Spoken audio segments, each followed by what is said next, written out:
Top.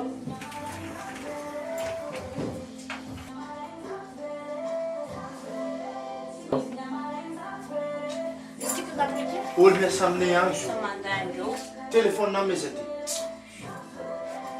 Sei. Ué, patrão? Eu pensei, se eu vou olhar cá, não vai te dar, mano. Ok. Ok, 1000 francs, é galera. Yeah. Ok, ele ficou um pop. Ah, não, mas galera, telefone. Rasca se nós a lenha. Não, se nós a telefone na caca para só nas a lenha. Ah, não vou me.